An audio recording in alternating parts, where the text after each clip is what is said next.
ସମୁଦ୍ର ମୁହାଁ ହେଉଛନ୍ତି ଯୁବପିଢ଼ି। ସାରା ବିଶ୍ୱରେ କାୟା ବିସ୍ତାର କରିଛି କରୋନା ଭାଇରସ।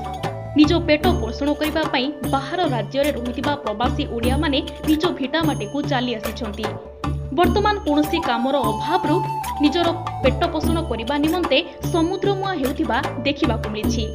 दर्शक बंधु आमे कहूछु बालेश्वर जिला रेमुणा ब्लॉक तालपदार जामुका मुहाण और बाहानागा ब्लॉक द्वारिका और भिलार गदेईसागर मत्स्य अवतरण केन्द्र और रामताली पंचुबिसा ठारे युवपीढ़ी माने समुद्र को माछ धरिबाकू जाउछंती, जहा एबे नजर को आसीछि। केही माछ व्यवसाय करी निजर परिवार पोषण करुछंती।